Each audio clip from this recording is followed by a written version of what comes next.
படபடப்பா இருக்கு. இந்த பொம்பளை பிள்ளை எல்லாம் அவன் கூட நின்றுட்டு இருக்குது ஒவ்வொரு ப்ரெஸ் மீட்லையும். அதுவும் விஜயலட்சுமி ப்ரெஸ் மீட், அதாவது கரெக்டாக செட் ப்ராப்பர்ட்டி மாதிரி வருவாங்க. சினிமா டைரக்டர்ல செட் ப்ராப்பர்ட்டி. பெரியாரை பற்றி பேசணுமா, சுற்றி 4 தடிமான மாதிரி பசங்களை நிப்பாட்டி வச்சுப்பான். விஜயலட்சுமி பற்றி பேசணுமா, சுற்றி 10 பொம்பளை பிள்ளைகளை நிப்பாட்டி வச்சுக்கிறது. இதில் வேற சொல்கிறான், வாயில் அசிங்கமாக வருது, கேமராவை ஆன் பண்ணி வச்சுருக்கீங்களேன்னு தான் பேசாமல் அடக்கிட்டு உட்காந்துருக்க வேண்டியது. அவன் பேசுவான், அவன் கேமரா வச்சுருந்தாலும் பேசுவான், கேமரா இல்லைனாலும் பேசுவான், எப்படியோ எப்போ வேணாலும் பேசுவான். எனக்கு இந்த பொம்பளை பிள்ளைகளை பார்த்தா தான் அப்படியே பதறுது. அவங்க வீட்டில் அவங்க அம்மா அப்பாலாம் என்ன நினைப்பாங்க? நீங்கள் சொல்றியே என் பையன்லாம் வளர்ந்துட்டான், என் பொண்ணுலாம் வந்துட்டா, அவங்கெல்லாம் கேள்விப்பட்டா எவ்வளோ மனசு பாடுபடும் அப்படின்னு. நான் கேட்குறேன், இந்த பொம்பளை பிள்ளைகளோட அப்பா அம்மா மனசுலாம் என்ன பாடுபடும்? என் பையன் அது மாதிரி போய் நின்றுதான்னு வச்சிங்களேன், செருப்பை கழட்டி அடிப்பேன். உனக்கு மானம் வைக்க சூடு சொரணம் இல்லை அப்படின்னு. இல்லையே, அது நாம் தமிழர் கட்சியுடைய தலைமைக்கு ஒரு ஆபத்து ஏற்பட்டுச்சு அப்படின்னு சொன்னா தமிழ் தேசியமே அழிஞ்சு போயிடும். அப்ப நாம் தமிழர் தலைமை ஒழுக்கமா மூடிட்டு பேசாம இருந்திருக்கணும். எவ்வளவோ அரசியல் தலைவர்கள் இருக்காங்க, எல்லாரும் தான் கம்யூனிகேட் பண்ணுவாங்க, ஒருத்தருக்கு ஒருத்தர் கட்சிக்குள்ள எல்லாரும் பேசுவாங்க வைப்பாங்க. அவங்களதெல்லாம் எதுவுமே வரமாட்டேங்குது. ஒன்லி சீமான் தான் ஆடியோவா ரிலீஸ் ஆகுது. ஏன்னு நானும் ரொம்ப நாளா அது ஒரு விடை தெரியாத கேள்வியாவே இருந்தது. அப்புறம் தான் நேத்தோ முந்தா சூர்யா வந்து பேட்டியில் சொல்ல, அதில் ஒரு பெரிய ரகசியம் இருக்குங்கன்னு. என்ன ரகசியம்?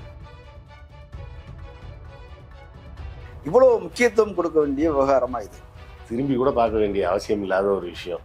மக்களுக்கு இது புரியணும். இது வந்து நாம் தமிழர் சம்பந்தப்பட்ட பிரச்சனை அல்ல. இது சீமான் ஒரு பொம்பளைய கையை பிடிச்சிருந்தான், அந்த பொம்பளைய ரேப் பண்ணான் அப்படின்னு நேரடியான பொம்பளை கேஸு. அது சீமானோட கேஸ்.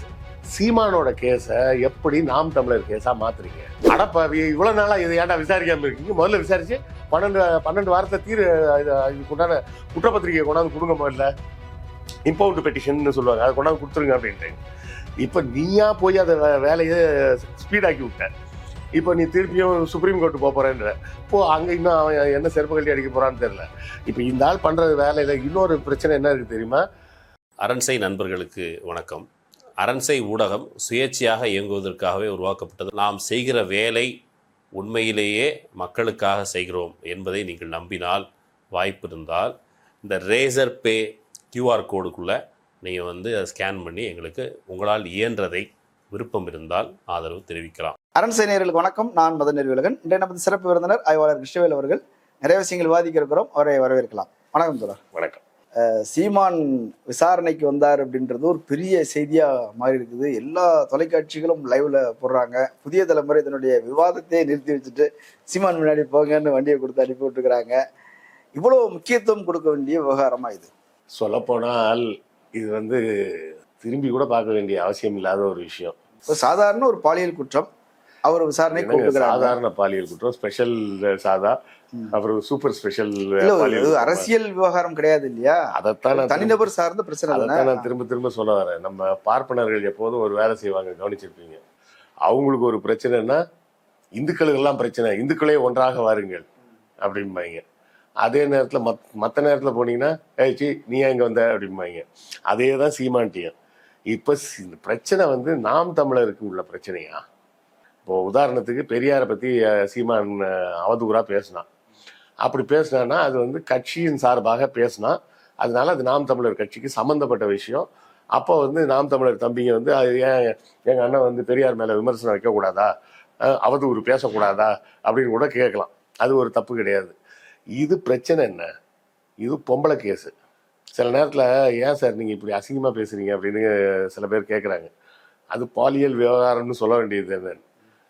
அப்படி சொன்னோம்னா என்னவோ பால்வளத்துறையில் உள்ள பிரச்சனை போல அப்படின்னு நினச்சிக்கிறாங்க மக்கள்.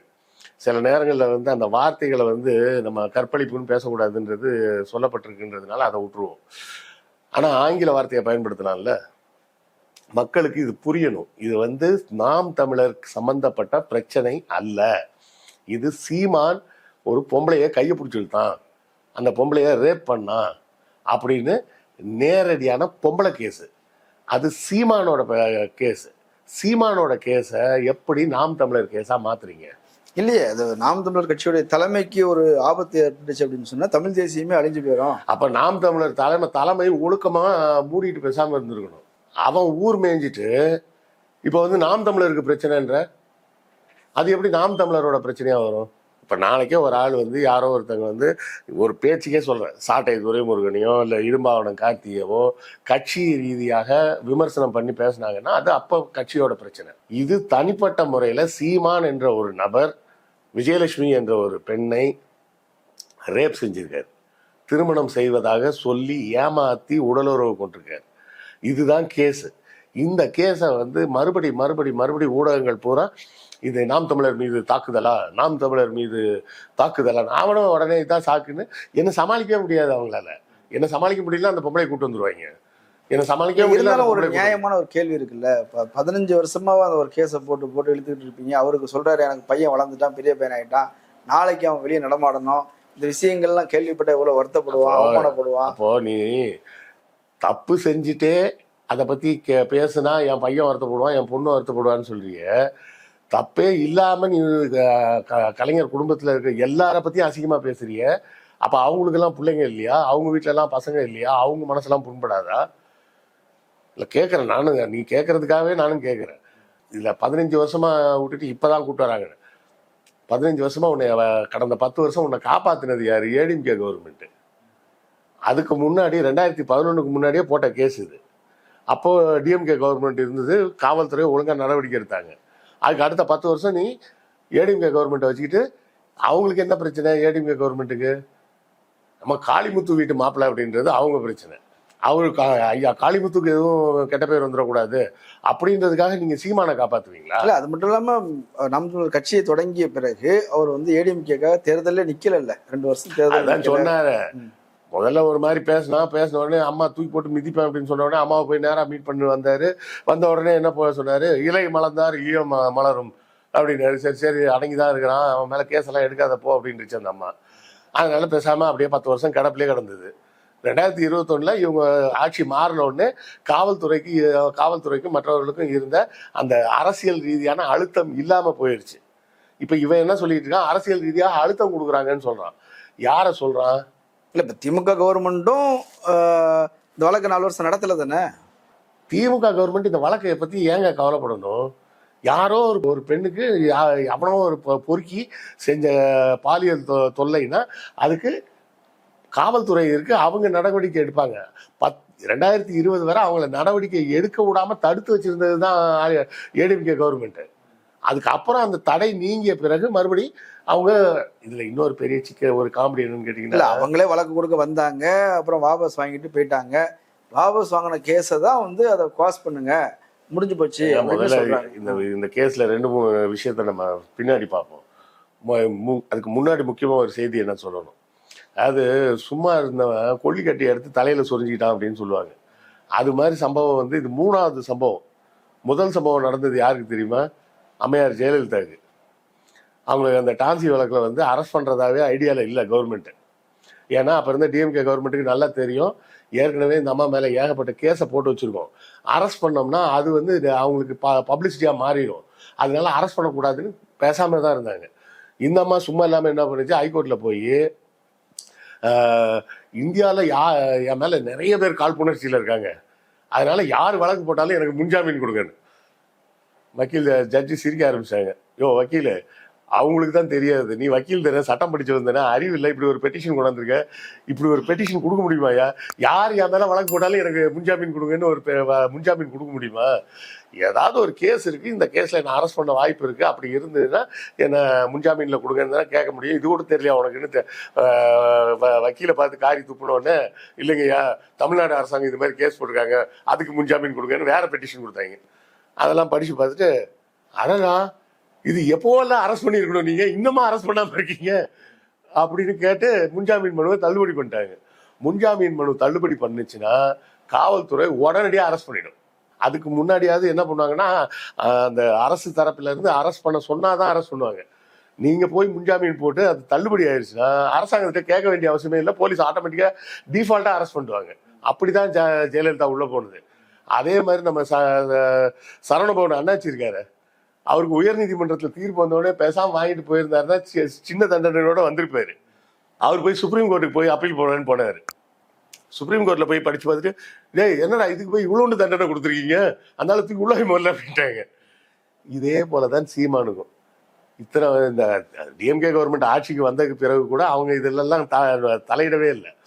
இவர் தேவையில்லாம போய் இந்த வழக்கு வந்து தேவையில்லாத வழக்கு, இதை குவாஷ் பண்ணுங்க அப்படின்னு போய் பெட்டிஷன் கொடுக்க, ஜட்ஜி ஐயா வாங்கி படிச்சு பார்த்துட்டு, அடப்பாவி இவ்வளவு நாளா இதை ஏன்டா விசாரிக்காம இருக்கீங்க, முதல்ல விசாரிச்சு 12 வாரத்துல இதுக்கு உண்டான குற்றப்பத்திரிகையை கொண்டாந்து கொடுங்க, முதல்ல இம்பவுண்ட் பெட்டிஷன் சொல்லுவாங்க, அதை கொண்டாந்து கொடுத்துருங்க அப்படின்ட்டாங்க. இப்ப நீயா போய் அதை வேலையை ஸ்பீடாக்கி விட்ட. இப்போ நீ திருப்பியும் சுப்ரீம் கோர்ட்டு போறேன்ற இப்போ அங்க இன்னும் அவன் என்ன செருப்பு கட்டி அடிக்க போறான்னு தெரியல. இப்ப இந்த ஆள் பண்றது வேலையில இன்னொரு பிரச்சனை என்ன இருக்கு தெரியுமா? டிஎம்கே கவர்மெண்ட் அழுத்தம் கொடுத்ததுனாலதான் இந்த தீர்ப்பு வந்ததுன்னு நீ சொல்றன்னா, நீ என்ன சொல்ல வர இன்டைரக்டா? அந்த நீதிபதி டிஎம்கே ஆளுன்னு சொல்ல வர, உள்நோக்கம் கற்பிக்கிற தீர்ப்புக்கு உள்நோக்கம், தீர்ப்பு கூட இல்லை, அது கோர்ட் உத்தரவுக்கு உள்நோக்கம் கற்பிக்கிற. அவர் வந்து நேர்மையா நடந்துக்கல, அவர் திமுகவோட அழுத்தத்துக்காக தான் இதை செஞ்சாரு அப்படின்னு அவர் ஏதோ திமுக கட்சிக்காரர் மாதிரி நீ பேசிட்டு இருக்கிற. இதுக்கே தனியா ஒரு வழக்க போட்டு உள்ள வைக்கலாம். நீதிமன்ற அவமதிப்பு போல போறோம். நீதிமன்ற அவமதிப்பு மட்டும் இல்லைங்க, நீதிமன்ற உத்தரவுக்கு உள்நோக்கம் கற்பித்தல் அப்படின்னு சொல்லி அது கண்டெம்ட் ஆஃப் கோர்ட்டா போய் இன்னொரு கேஸா போகும். அப்ப உன்னோட கிரைம் ரேட்டு டெய்லி ஏறிக்கிட்டே போகுது. வாயை வச்சுட்டு சும்மா இருந்ததுனால அது யாரும் கண்டுக்க மாட்டாங்க. நீ வாயை வச்சுட்டு பேசிட்டே போனோம்னா உன் கிரைம் ரேட் ஏறிக்கிட்டே தான் போகுது. இல்ல அவர் என்ன சொல்றாரு, இது சாதாரண மியூச்சுவலா நடந்து, இதுல என்ன தப்பு இருக்குது, பாலியல் குற்றம்னு சொல்லிட்டே இருக்கிறீங்க அப்படின்னு. திருமணத்தை நோக்கி நாங்க நகரவே இல்லை, பேசவே இல்லை, ஒரு 8 மாசம் அப்படி இருந்தோம், அப்புறம் போயிட்டாங்க. அதாவது லிவிங் டுகெதர் அப்படிங்கிறது சட்டப்படி செல்லும், குற்றம்லாம் கிடையாது. திருமணமே ஆயிருந்தாலும் பிரிஞ்சு போகலாம், அதுக்கும் சட்டத்துல இடம் இருக்கு, விவகாரத்தை செஞ்சுக்கலாம். சரியா? இது வந்து என்னன்னா ஏமாத்துறது. திருமணம் செய்து கொள்றேன்னு சொல்லி ஏமாத்தினதுனாலதான் அவங்களோட கம்ப்ளைண்ட் இதுதான். என்னை திருமணம் செய்து கொள்கிறேன்னு சொன்னாரு, திருமணத்தை செய்யாமல் என்னை ஏமாத்திட்டாரு அப்படின்னா இது என்ன அப்படின்னு கேட்குறாங்க. திரும்ப வழக்க வாபஸ் வாங்கிட்டாங்க, வழக்க வாபஸ். இது நம்ம ஏற்கனவே சொல்லியாச்சு. இல்லைங்க, அவர் என்ன சொல்றாரு அப்படின்னா, ஒரு பிரச்சனைன்னு வந்தாங்க, கஷ்டம்னு வந்தாங்கன்னு சொல்றீங்க, அப்புறம் 60 லட்சத்தை பிடிங்கிட்டாங்க, தங்கச்சங்கிலியை பிடிங்கிட்டாங்க, அவர்கிட்ட இருந்தது எல்லாத்தையும் இது பண்ணிட்டாங்கன்னு சொல்றீங்க. அப்ப எது உண்மை? ஏங்க பண கஷ்டம்னு வந்தாங்களா? பண கஷ்டம்னு வந்தாங்களா? அவங்க ஃபேமிலி ப்ராப்பர்ட்டி டிஸ்பியூட் ஏதோ இருக்குன்னு சொல்லி அந்த டிஸ்பியூட்டை தீர்க்கறதுக்கு யாரோ தேடி வந்திருக்கிறாங்க. அதை தேடி வந்ததை நீ பயன்படுத்திக்கிட்டு அவங்கள்ட்ட இருந்த காசை பூரா உருவிட்டு அவங்களோட இளமை பருவத்தையும் அவங்கள சினிமாவில் நடிக்க விடாம உன்னோட கஸ்டடியில் வச்சுக்கிட்டு இல்லாத டார்ச்சரை பூரா பண்ணிட்டு எல்லா வேலையும் பண்ணிட்டு இப்போ வந்து நான் ஒன்றுமே பண்ணல, இதை வேற இன்னொன்று சொல்கிறேன், ஆமாயா வந்தா படுத்தா நான் காசு கொடுத்தேன் அப்படின்ற. அப்போ என்ன சொல்கிறான் ஒரு அரசியல் தலைவர்? இது நாம் தமிழர் தம்பிகள் தான் யோசிக்கணும். எனக்கு ஒரே ஒரு பிரச்சனை தாங்க, பிரச்சனை கூட இல்லை, படபடப்பாக இருக்குது. இந்த பொம்பளை பிள்ளையெல்லாம் அவன் கூட நின்றுட்டு இருக்குது ஒவ்வொரு ப்ரெஸ் மீட்லையும். அதுவும் விஜயலட்சுமி ப்ரெஸ் மீட், அதாவது கரெக்டாக செட் ப்ராப்பர்ட்டி மாதிரி வருவாங்க. சினிமா டைரக்டர்ல செட் ப்ராப்பர்ட்டி. பெரியாரை பற்றி பேசணுமா, சுற்றி 4 தடிமான பேர் பசங்களை நிப்பாட்டி வச்சுப்பான். விஜயலட்சுமி பற்றி பேசணுமா, சுற்றி 10 பொம்பளை பிள்ளைகளை நிப்பாட்டி வச்சுக்கிறது. இதில் வேற சொல்கிறான், என்னவோ நேற்று வயசுக்கு வந்த பிள்ளைய தூக்கிட்டு போய் கட்டுக்குண்டா தூக்கிட்டு போய் வயசுக்கு வந்து கொச்சியில் இருக்கிற பிள்ளைய தூக்கிட்டு போய் வாயில் அசிங்கமாக வருது. கேமராவை ஆன் பண்ணி வச்சிருக்கீங்களேன்னு தான் பேசாமல் அடக்கிட்டு உட்காந்துருக்க வேண்டியிருக்கு. அவன் பேசுவான், அவன் கேமரா வச்சிருந்தாலும் பேசுவான், கேமரா இல்லைனாலும் பேசுவான், எப்போ வேணாலும் பேசுவான். எனக்கு இந்த பொம்பளை பிள்ளைகளை பார்த்தா தான் அப்படியே பதறுது. அவங்க வீட்டில் அவங்க அம்மா அப்பாலாம் என்ன நினைப்பாங்க? நீ சொல்றியே என் பையன்லாம் வளர்ந்துட்டான், என் பொண்ணுலாம் வந்துருச்சா, அவங்கெல்லாம் கேள்விப்பட்டா எவ்வளோ மனசு பாடுபடும் அப்படின்னு. நான் கேட்குறேன், இந்த பொம்பளை பிள்ளைகளோட அப்பா அம்மா மனசுலாம் என்ன பாடுபடும்? இப்படி தேவையில்லாமல் இந்த கேமராவில் மூஞ்சி தெரியுதுன்றதுக்காக இதுங்க அங்கே போய் நின்றுட்டு இருக்குது. நம்ம பிள்ளைலாம் பத்திரமா வீட்டுக்கு வருமா அப்படின்னு பயப்படுவாங்களா மாட்டாங்களா? ஒரு பெண்ணை பார்த்து பொது வெளியில ஒருத்தன் அசிங்கமா அருவருப்பா ஆபாசமா பேசுறான், அதுக்கு சப்போர்ட்டா நம்ம வீட்டு பிள்ளைங்கலாம் அங்கே போய் நிற்குது அப்படின்னு சொல்லி கொஞ்சம் கூட பதட்டம் வேணாம்? என் பையன் அது மாதிரி போய் நின்றுதான்னு வச்சிங்களேன், செருப்பை கழட்டி அடிப்பேன். உனக்கு மானம் வைக்க சூடு சொரணம் இல்லை அப்படின்னு. எங்கள் வீட்டில எல்லாம் வளர்க்கும் போது சின்ன வயசுல எங்கள் அப்பாலாம் எப்படி சொல்லி வளர்ப்பாரு தெரியுங்களா? ஒரே ஒரு தடவை சின்ன வயசுல எப்போ நான் 4ஆம் கிளாஸ் படிக்கும் போது எங்கள் அப்பாட்ட அடி வாங்கியிருக்கேன். எதுக்கு? அப்போ அந்த துணி துவைக்கிற லேடி வருவாங்கல்ல, அப்போல்லாம் வண்ணாத்தின்னு சொல்லுவோம். அவங்க வந்திருக்காங்க. வந்தப்போ நான் என்ன சொல்லிட்டேன், ஏமா வண்ணாத்தி வந்திருக்கா அப்படின்னு சொல்லிட்டு உள்ளே ஓடுறேன். எங்கள் அப்பா கூப்பிட்டு போலேன்னு ஒரு அரை விட்டாரு. எனக்கு இன்னும் ஞாபகம் இருக்குது. 4th ஸ்டாண்டர்டில் வாங்கின அடி 9 வயசில். என்ன சொன்னேன், அவங்க உங்கள் பாட்டின்னு சொல்ல மாட்டாங்க, எங்கள் ஊர் பக்கத்தில் ஆச்சிம்பாங்க. அவங்க உங்கள் ஆச்சி வயசு இருக்கும், வந்திருக்கா போயிருக்கான்னு பேசிகிட்டு இருக்க, மரியாதையாக பேச தெரியாதா அப்படின்னு. சாரிப்பா. அன்னையிலேருந்து இன்னைக்கு வர எந்த பெண்கள்கிட்ட பேசினாலும் அம்மானு தான் பேசணும் அப்படின்னு சொல்லியிருக்காரு. எந்த பெண்ணா இருந்தாலும் யாரை பார்த்தாலும் சாப்பிட்டீங்களாமா, வந்தீங்களாமா, போனீங்களாமா அப்படின்னு தான் பேசிப்பா. அது அப்போ இருந்து பழகிருச்சு. நம்ம எல்லாம் இப்படி குடும்பத்துல பழகி வந்திருக்கிறோம். இவன் அவ இவ அந்த பொம்பளை அவ என்ன பெரிய இவளா, அவ ஒரு நடிகை தானேன்றான். அப்ப நடிகைன்னு சொன்னா அப்ப நடிகர் பூரா இப்படிதான் காசுக்கு படுக்கிறாங்கன்னு சொல்ல வரானா? மற்ற நடிகைகளுக்கெல்லாம் கோபமே வரலையா? இல்ல கேட்கற தெரியாம தான் கேட்கறேன். திரிஷாக்கு ஒரு அவங்கள பத்தி நிறைய கம்ப்ளைண்ட்ஸ் வருது இல்ல, அவங்க தனி ஒரு லேடிங்க, தனி ஒரு லேடிய ஒரு அரசியல் பின்புலத்தோட இருந்துட்டு ஒருத்தன் மிரட்டினா பயப்படாம என்ன செய்வாங்க? பயப்படதான் செய்வாங்க. தனியா இருக்கிற ஒரு லேடிய, அவங்களுக்கு கல்யாணம் ஆகல, ஒரு அக்கா இருந்தாங்க, அக்காவும் செத்துட்டாங்க போல இருக்கு, அவங்க உடம்பு முடியாம இருக்காங்களா, அவங்க அப்பா அம்மாவும் இல்ல. அப்ப யாருமே இல்லாத ஒரு தனி லேடி எப்படி ஒரு இவ்வளவு பெரிய அரசியல் தலைவனை போய் அதை தலைவன் தன்னை சொல்லிக்கிறவனை போய் எப்படி எதிர்கொள்ள முடியும்? அவன் வச்சிருக்கிற குரூப் பூரா எல்லாம் பொறுக்கி கும்பலா இருக்குது. ஒரு ஐபிஎஸ் அதிகாரி பெண் அதிகாரியவே போட்டோவெல்லாம் மார்க் பண்ணி போய் அசிங்கமா கமெண்ட் போட்டு, எங்க அண்ணன் ஆட்சிக்கு வர்றதுக்குள்ள தயவுசெய்து செத்துருங்க, இல்லைன்னா உங்களை உயிரோட விட மாட்டோம், உன் பிள்ளைங்களெல்லாம் கழுத்து அறுத்து போட்டு போயிடுவோம், இப்படி அவன் ஒரு கூட்டத்தை உருவாக்கி வச்சிருக்கிறான். நமக்கே சில நேரம் கமெண்ட்டுகளை படிக்கும்போது எரிச்சலாகி சரி வைப்போம் அப்படின்னு விட்டுருவோம். அப்போ அந்த ஒரு தனிப்பட்ட பெண்ணாக இருந்துட்டு அந்த பெண்ணோட வாட்ஸ்அப் நம்பரை கொடுத்து எத்தனை பேரை விட்டு ஃபோன் பண்ணி திட்ட சொல்லியிருப்பான். இல்ல, அவர் என்ன சொல்றாரு, ஒரு பொம்பளைய வச்சு என்னை 15 வருஷமா மிரட்டிக்கிட்டே இருக்கிறீங்க, இதே வேலையா போச்சு, ஊடகங்களுக்கெல்லாம் வந்து உங்களுக்கு எல்லாம் வெக்கமா இல்லையா அப்படின்னு சொல்லி. நீ தாண்டா வெக்கப்படணும், நீ தான் வெக்கப்படணும். நீ எதுக்கு அந்த பொம்பளை மிரட்டி கேஸை வாபஸ் வாங்க சொல்ற? உன் மேல தப்பு இல்லைல்ல, உன் மேல தப்பே இல்லைன்னா அந்த பொம்பளை எதுக்கு மிரட்டி கேஸை வாபஸ் வாங்க சொல்ற? விஜயலட்சுமி தெளிவா சொல்றாங்க, 2 முறை வாபஸ் வாங்கினாங்க. ஆமா, அவன் மிரட்டினா, அதனால வேற வழி இல்லாம பயந்து போய் கேஸை வாபஸ் வாங்கினேன், ஒரு 50,000 ரூபாய் தரேன், ஏன்னா செலவுக்கு வச்சுக்கோனா, எனக்கு அன்னைக்கு கையில சுத்தமா காசும் இல்லை, சாப்பாட்டுக்கே காசு இல்லை தான், என்ன பண்ணிட்டோம்? அவங்க நடிச்சே பல வருஷமாச்சு, நடிச்சு சம்பாதிச்ச காசு அப்புறம் இவன் பிடிங்கிட்டு போயிட்டான். இப்ப கேஸ் கொடுத்த உடனே கேஸை வாபஸ் வாங்கு, வேணா ஒரு 50,000 தரேன்னு சொல்லும்போது, சரி இவன்ட்ட சண்டை போட்டுக்கிட்டு இருக்கிற நேரத்துக்கு இந்த காசு வந்து வீட்டு செலவுக்காக ஆகுமேன்னு நினைச்சிருந்துருக்கலாம். இல்ல, காசு கொடுத்தது வந்து அதுக்காக நாங்க கொடுக்கல, அது யாரா இருந்தாலும் நம்ம பலருக்கு உதவி. ஆமா, அப்படியே இவர் எல்லாருக்கும் அள்ளி அள்ளி கொடுத்துருவாரு, அப்படியே கொடுத்துருவாருல்ல இவர் அள்ளி அள்ளி. இல்ல, அவங்க ஆடியோ வந்து ரொம்ப இறக்கப்படுற மாதிரி, நீங்க கேட்டா கூட உங்களுக்கே இறக்கம். ஆமா, கொடுப்பா. ஏற்கனவே இருந்த வலசரவாக வீட ஏன் காலி பண்ணாரு? 19 வருஷமா வாடகையே கொடுக்காத நீ தான் ரொம்ப நல்லவன், யாரும் கேட்டாலும் அப்படியே அள்ளி கொடுத்துருவியா நீ? இதுல இன்னொரு காமெடி என்ன தெரியுமாங்க?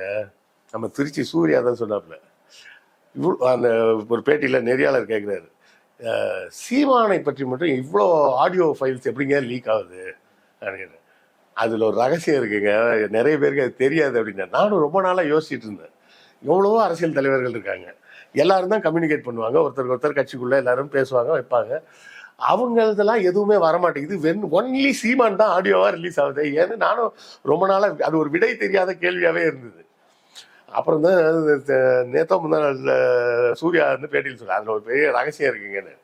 என்ன ரகசியம்? சீமானுக்கு தமிழ் தான் எழுத படிக்க தெரியும், இங்கிலீஷு சுத்தமா படிக்க தெரியாது. அதனாலதான் அவர் பேசும்போது பாத்தீங்கன்னா சுத்தமான தமிழ்ல பேசுற மாதிரி இருக்கும், ஏன்னா இங்கிலீஷ் வார்த்தையே முதல்ல தெரியாது அவருக்கு. 2வது, சீமானுக்கு தமிழ் தெரியும், டைப் அடிக்க தெரியாது. அதனால எல்லா உத்தரவுகளும் வாய்ஸ் நோட்ல தான் வாட்ஸ்அப்ல அனுப்புவாரு. அதுல அந்த வாட்ஸ்அப் நோட்டை வாங்குற தொண்டர்கள் யாராவது அவன் இன்னொரு 10 பேருக்கு அதை அனுப்பி விடுவான். இப்படியே போய் அது லீக் ஆயிருதுங்க. அப்படிதான் லீக் ஆகுது. கேட்டா வந்து போலீஸ் வந்து சாட்டை துரைமுருகன் போன்ல இருந்து எல்லாத்தையும் எடுத்துட்டாங்க அப்படின்லாம் கதை விட்டுட்டு திரியிறான். இவன் பேசின வாய்ஸ் நோட்டு தமிழ்நாடு பூரா சுத்திட்டு கிடக்குது. ஏன்னா இவனுக்கு டைப் அடிக்க தெரியாதுங்க. அதனால இவன் வாய்ஸ் நோட் அனுப்புவான், தம்பிங்களும் பதிலுக்கு வாய்ஸ் நோட் அனுப்புவாங்க, வாய்ஸ் நோட்டுக்கு வாய்ஸ் நோட்டு எல்லாம் சேர்ந்து லீக் ஆயிருது அப்படின்னாப்ல. விசாரணைக்கு வராரு, 6 மணிக்கு வரதா சொன்னாங்க, அப்புறம் 6 மணி இல்லை 8 மணி அப்படின்னு காவல்துறை சொல்லி சொன்னதாகவும், அதனால காத்திருந்து மறுபடியும் வந்தோம், அப்பவும் 9 மணிக்கு மேலதான் கூப்பிட்டாங்க, 10 மணி உள்ள போய் சேர்றதுக்கு ஆயிடுச்சு அப்படின்னு சொல்றாங்க. ஏகப்பட்ட கூட்டத்தால் தாண்டி போறதுக்கு 1/2 மணி நேரம் ஆயிடுச்சுங்கிறதெல்லாம் அது பில்டப் பண்ணி சொல்றாங்க. அந்த விசாரணையில 63 கேள்விகள் கேட்கப்பட்டது, எல்லாமே சாதாரண கேள்விகள் தான், அதுல ஒன்றும் இல்லை, சும்மா எல்லாம் 1 மார்க் கொஸ்டின் இல்ல, ஒரு ஃபார்முலா வந்து அது வந்து ஒரு ஃபார்மட்டு, அது வந்து சும்மா ஒரு இதுக்காக கொடுக்கறதுக்காக இப்போ விசாரிக்கிறாங்க. அதை தாண்டி பெருசா பில்டப்லாம் கொடுத்து காலையில இருந்து ஒரே டென்ஷன், ஒரு வாரமா எல்லாரையும் டென்ஷன் ஆக்கிட்டு இருந்தாங்க, அப்படிலாம் ஒன்றும் விசாரணை நடக்கலன்றாங்களே. அவரா சொல்லிக்க வேண்டியதாங்க. அது மட்டுமா சொன்னாரு? ஏன்னா 6 மணிக்கு வர சொல்லிட்டு ஏன் 9 மணி வரை காக்க வச்சாங்க தெரியுமா? மறுநாள் வந்து மார்ச் 1ஆம் தேதி முதலமைச்சருக்கு பிறந்த நாள். அதனால அவர் பிறந்த நாள் செய்தியை சொல்லுவாரு. அது வந்ததுக்கு அப்புறம் அது வர்றதுக்கு முன்னாடியே என்ன விசாரிச்சுட்டா நீங்க எல்லாரும் என்ன தானே பேட்டி எடுப்பீங்க. ஆமா, இவர் அப்படியே முதலமைச்சரோட ரொம்ப ஃபேமஸ் ஆயிட்டாரு. அதனாலதான் அவங்க வந்து என்ன 9 மணி வரை காக்க வச்சாங்க. அதாவது இதை வந்து ஆங்கிலத்தில் அதுக்கு நல்ல ஒரு பேருங்க, மெக்லோமேனியாக்குன்னு நினைக்கிறேன். சரியான வார்த்தை வார்த்தை ஞாபகத்தில் இல்லை, மேக்லோமேனியாக்குன்னு தான் நினைக்கிறேன். அது அந்த மாதிரி ஆட்கள்லாம் எப்படி இருப்பாங்கன்னா, அது ஒரு மனவியாதி. அது இந்த உலகமே என்னை சுற்றி தான் இயங்கிட்டு இருக்கு அப்படின்னு அவங்க நம்புவாங்க. நம்புறது மட்டும் இல்லை, மற்றவங்களையும் நம்ப சொல்லுவாங்க. இந்த உலகத்தில் எல்லாமே எனக்கு தான் நடக்குது, இந்த நடக்கக்கூடிய எல்லா விஷயமும் என்னை சுற்றி தான் நடந்துகிட்டு இருக்கு அப்படின்னு தானும் நம்பி மற்றவர்களையும் நம்ப வைக்க முயற்சி செய்வார்கள். அப்படி ஒரு வியாதி இருக்கு அவனுக்கு. முதலமைச்சரின் பிறந்த நாள் செய்தி எப்போ வந்தது தெரியுங்களா? நேற்று, அதாவது February 28 மதியம் 2 மணிக்கே வந்துருச்சு.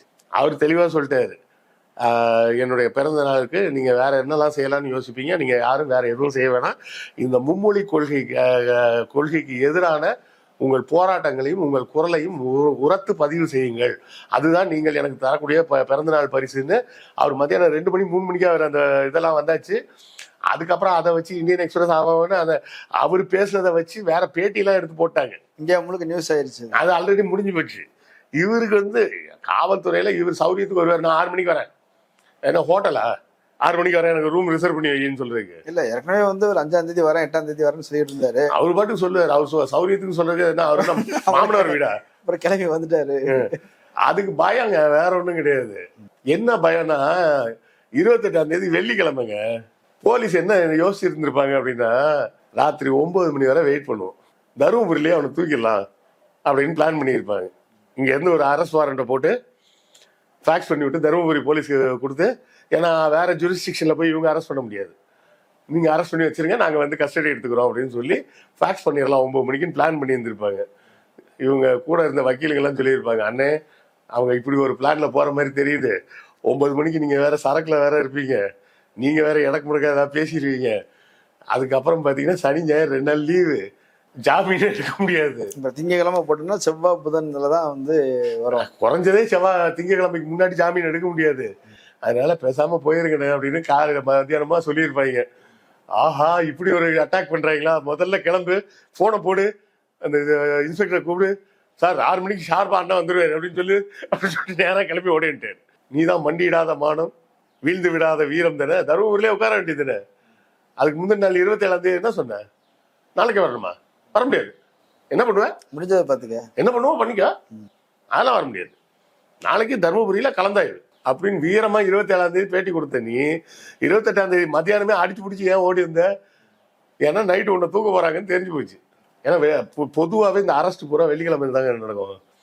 அப்போ நான் வேலை பார்த்த ஒரு சேனல் பேர் வேண்டாம், அதாவது 90களோட கடைசி 2000 தொடக்கத்துலலாம் பார்த்தீங்கன்னா இந்த காப்பி ரைட்டை பற்றிலாம் யாருக்கும் பெருசாலாம் தெரியாது. அப்போ தான் இந்த சேட்டலைட் சேனல்ஸ்லாம் நிறைய வந்தது. அதில் நான் வேலை செஞ்ச ஒரு சேனலில் என்ன நடக்கும்னா, வெள்ளிக்கிழமை மதியானம் 12 மணிக்கெலாம் அந்த ஓனர் வந்து கிளம்பிடுவார். அதுக்கப்புறம் அவர் எங்கே இருக்காருன்னு நான் திங்கக்கிழமை வரை யாருக்கும் தெரியாது. எதுக்குன்னா, வேற இன்னொரு சேனல்ல இருந்து என்ன பண்ணுவாங்கன்னா, ஏதாவது ஒரு கேஸை போட்டு வெள்ளிக்கிழமை சாயங்காலம் வந்து அரெஸ்ட் பண்ணிட்டு போயிடுவாங்க, காப்பிரைட் கேஸ்ன்னு. அதுக்கப்புறம் சனி ஞாயிறு ஜெயில். இதுக்காகவே கிட்டத்தட்ட ஒரு 6 மாசம் இப்படியே பண்ணுவாங்க, இந்த வெள்ளிக்கிழமை அரெஸ்ட்ல இருந்து தப்பிக்கணும் அப்படின்னு.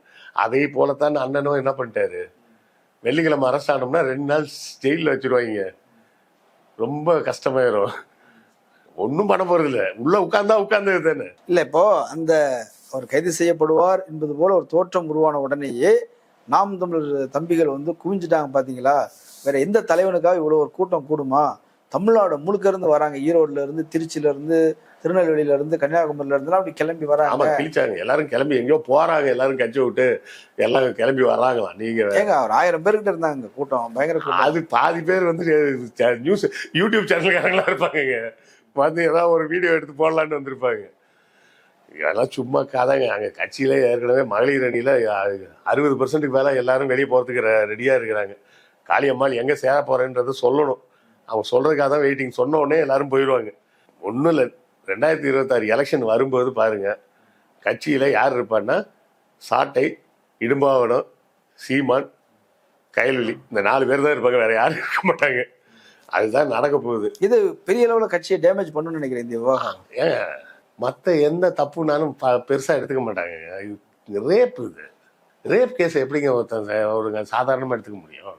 ஏதோ ஃபினான்ஷியலாக ஏமாத்திட்டாரு அப்படின்னா சரிப்பா, ஏதோ தேனை எடுத்தவன் புறங்கை நக்கினான்னு விடு அப்படின்ற மாதிரி போயிடும்.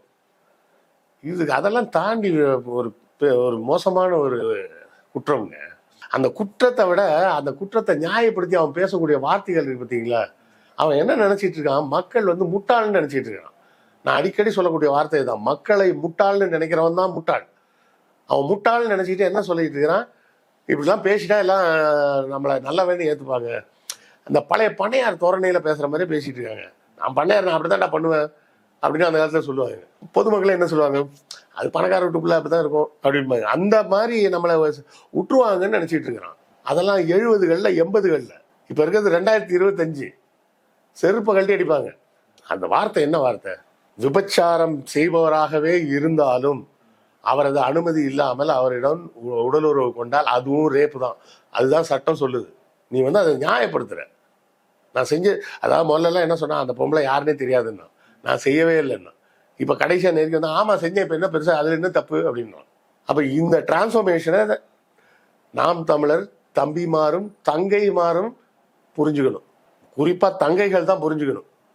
உங்களெல்லாம் பார்த்தா என் பிள்ளைங்க பொண்ணு மாதிரி இருக்கீங்க, இப்படி வீணா போறீங்க. உங்க இளமை காலத்தில் உங்கள் வாழ்க்கையவே தொலைச்சிட்டு அவன் பின்னாடி நிக்கிறீங்க. நீங்க அவன் கூட ஸ்பெண்ட் பண்ற ஒவ்வொரு நிமிஷமும் வேஸ்ட். நிறைய தகவல்களை சொல்லியிருக்கிறீங்க, ரொம்ப உணர்ச்சி பூர்வமாகவும் சொல்லியிருக்கிறீங்க. தம்பிகள் அதை பரிசீலிக்கட்டும், தங்கச்சிகளும் பரிசீலிக்கட்டும். கலந்து கொண்ட கருத்துக்களை பகிர்ந்து வைக்க நன்றி. நன்றி. நேரில் மற்றொரு விருந்தினரோடு மீண்டும் சந்திக்கலாம். நன்றி.